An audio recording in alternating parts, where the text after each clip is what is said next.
Natanggap mo na ba ang iyong national ID? Kung wala pa, ilang taon ka na nag-antay sa iyong national ID? Ngayon, kung hindi mo pa nakuha ang iyong national ID, meron tayong madaling paraan kung paano ito i-process. Pwede nang mag-process ng iyong national ID online. Sa madaling paraan, kung sundan nyo lang ang video nating ito. But bago natin pag-usapan ang video kong ito, hayaan nyo munang magpapakilala ako sa inyo. Ako po si Ruel Mendoza Tanyo. Kung ikaw ay bago pa lang sa aking YouTube channel, huwag kakalimutang i-like ang video na ito, mag-comment ka kung nakuha mo ang punto ng video ko ito, at kung ito ay nakatulong sa iba, i-share mo itong video sa kanila, at kung nais mo na tulungan ang channel ko na ito na mag-grow, just help me by just subscribing it. And kapag gusto mo na ikaw ay maging updated sa mga videos na i-upload ko pa dito sa aking YouTube channel, i-bell notification mo na. At kung nais mo na i-click ang join button dyan, at para makuha ano mo ang mga perks, just click the join button at hanapin mo kung ano at magkano yung i-avail mo na join button natin. At ngayon, pag-uusapan natin ang pamaraan kung paano ba kukuha ng national ID online. Tama ang narinig mo na meron ng madaling proseso para sa pagkuha ng national ID. Nang hindi ka na pumupunta sa PhilSys office or kung saan-saan ba, ma-process mo na siya through online. At meron akong gagawing tutorial para naman meron kayong guide kung paano ito gawin step by step, nang sa gayon pwede nyo na ma-print out ang iyong national ID na iyong inaantay. So kung ikaw ay ready na, halina't samahan nyo akong tuklasin kung paano ito. Halina't samahan nyo ako. Sundin mo ang step-by-step process. Una, kinakailangan pumunta ka sa App Store or sa Play Store para doon tayo mag-download sa app na ating gagamitin sa prosesong ito. Kapag nandoon ka na, ang gagawin mo is search mo ang egov.ph. So ayan, kita natin. So ang mukha niya, yan, pangalawa. So i-get natin, okay? That's okay na, ano ko ba yung virtual pag-ibig? Hindi, na wrong. So dito tayo sa, yan. So pasensya na, medyo ang aking kamay ay hindi sa fingerprint. Kaya medyo nahirapan ako dito kasi minsan yung ating fingerprint hindi siya tawag dito, cooperate. So ayan, dami ko pang ginagawa. So sinign in ko, ginawa ko na lahat para makapag sign in talaga. So bumalik na ako doon sa hands, and yun, gumana naman. And antayin natin na ma-download ang app na ito. So yan ay egov.ph.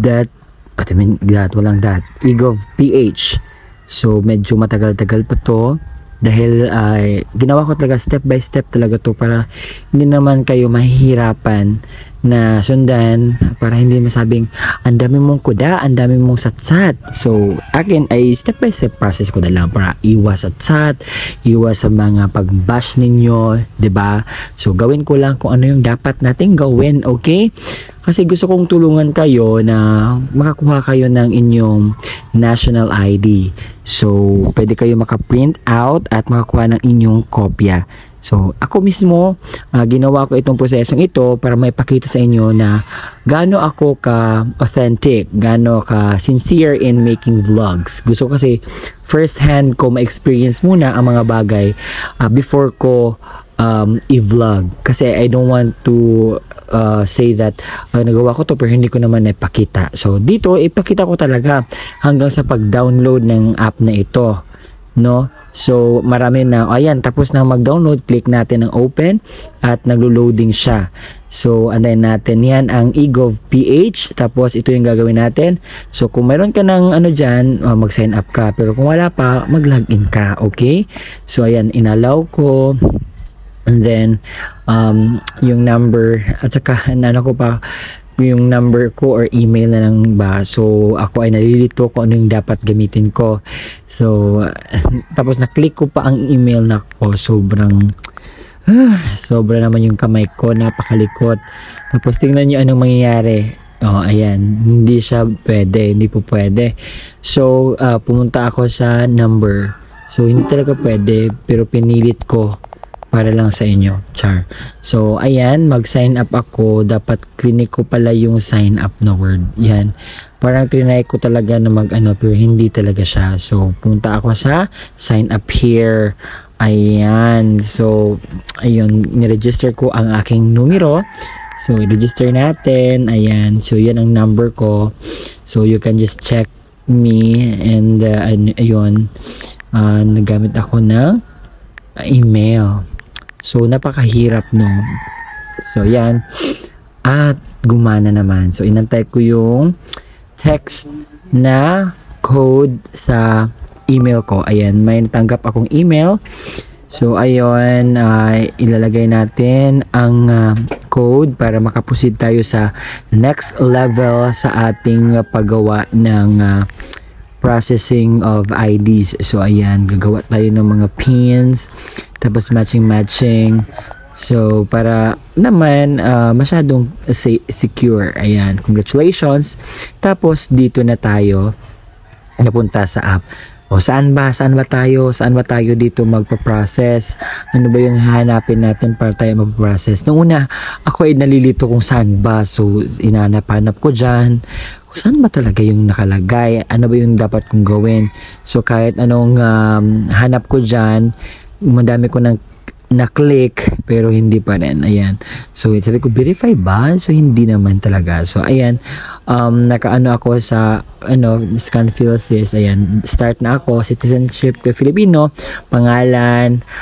Middle initial. Kung wala ka naman middle initial, okay lang yan. Kung wala ka suffix, lagay mo ng NA. Ayan. Kung wala kami din siya, pwede mo lagyan. So, kung meron naman, lagyan mo na lang para safe and sound and perfectly made yung pagkaano natin. Tapos, apelyido, birth date, sa akin is December 31, 1996. Okay? So, sino ang ka-birthday ko dyan? Tapos, number natin, yung active talaga na ginagamit natin sa parang araw na pangangailangan. Tapos, i-click natin ang next at dito tayo sa ating city address. So, ako ay nakatira sa Davao del Sur.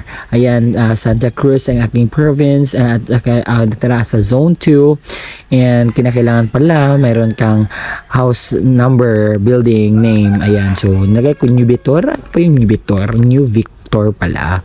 Tapos click ko na at ito yung sinabi niya. So kung okay na, verified na. So okay, click natin ang tap to launch camera. Kasi kinakailangan tayong makita ni dito. So, yan. Nakita nyo naman ang aking mukha na parang no face detected. Ano bang nakita mo dyan? Hindi yan mukha. Ano ba yan? Ha? Para namang hindi ka na grade 2, okay? Hindi ko pa alam kung ano gagawin ko dyan, ha? So, ang arrow, sinundan ko. Yan. Kinakailangan pala, puntahan mo kung saang arrow. So, ano nangyari? So, ang hirap sundan ng ating cameras, no? So, ano yan? Doon na naman. Papunta naman doon. So, pinapakita ko yung tangos ng aking ilong. At, ayan. Okay na yan. So, I'm happy. Oo. Kahit hindi naman masyadong okay yung picture na yon. Pero wala tayong magawa. So, antay lang tayo para ma-verify ang ating mga details na sinend. Ayan. Maglagay tayo ng signature para naman malagay natin sa ating ID. So, ayan, I'm trying my best to make it clear and legit, authentic in the eyes of many. So, ayan, nakagawa din ako. Yan ang aking pirma. It's very unique and you cannot copy it. So, click natin ang continue and puntahan natin ang susunod na mga bahagi. So, ayan. So, ang nangyari is meron tayong OTP or one-time password. So, inantay ko na masend sa akin at pagka-send ay na akin ang kinopya dyan at sinubmit at congratulations na verified na. Tapos, ang nangyari dito, hindi ko alam na saan yung dapat kong i-click. Ayan, sobrang hanap ko. Nandito ba sa added? Wala. Pero, sa sobrang bobo ko, dapat yung nakalagay sa blue na camera, yun pala yung dapat kong i-click. Ayan, todo hanap ako. Diyan, yung blue. Yung blue na sa home, yan. Ay, nako. Sobrang bobo ko talaga. Hinahanap-hanap ko pa at nakita ko, ba't bawal siyang i-record. Click nyo lang yung blue at voila, dyan ang iyong national ID. At voila, meron na ka ng national ID. So, ang gagawin mo lang, i-print out mo yon at ipapakita mo sa lahat na meron ka ng kopya sa iyong national ID. Alam kong napakaraming tao hindi pa nakatanggap ng kanilang national ID at yung iba ay mali pa ang impormasyon na nakalagay. So, ngayon, ito yung pamaraan na para makuha natin ang ating national ID through online. So, less hassle na dahil maproproseso natin siya dito sa ating cellphone na gamitin. Actually, pwede siya sa iOS, what I mean sa iPhone, sa mga iPhone user, at saka pwede siya sa mga Android user. Kung ikaw ay Android user, so i-click nyo na sa Google Play at i-search nyo yung eGovPH na app as well as sa iOS, yung app na eGovPH. At yun, sundin nyo ang sinasabi ko kanina na mga proseso para makuha ninyo at maka-print out ng iyong national ID. Actually, sa tagal ng panahon na inaantay natin, ako din na naghahanap ng pamaraan paano ba maproseso ang national ID online. Dahil napakaraming taong nagtatanong, Sir, meron bang pagkuha ng national ID online?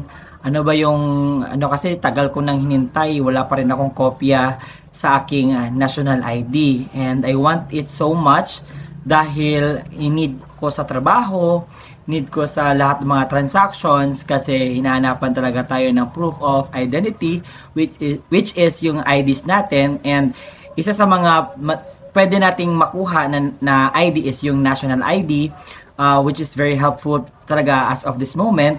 And sa kahit na helpful siya, pero yung iba nating mga kababayan ay hindi pa talaga nila makuha dahil yung iba hindi pa visible ang kanilang national ID, yung iba hindi pa hinatid na mga tagahatid. Kasi sa amin, ang ginawa, hinatid lang ang aming national ID sa aming bahay at ipinalam na ito ay was claimed by this person, ganon-ganon. Yung iba naman, kinakailangan mong pumunta mismo sa pinakamalapit na barangay sa inyo at alamin kung ano ba ang status.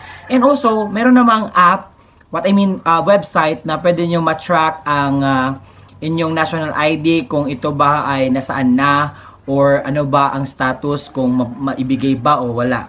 And sad to say, maraming mga national ID na mali-mali yung mga impormasyon na nakalagay doon, and so sad for that, no? So siguro mag-ask tayo ng mga authority kung ano yung dapat natin gawin with that kind of situation.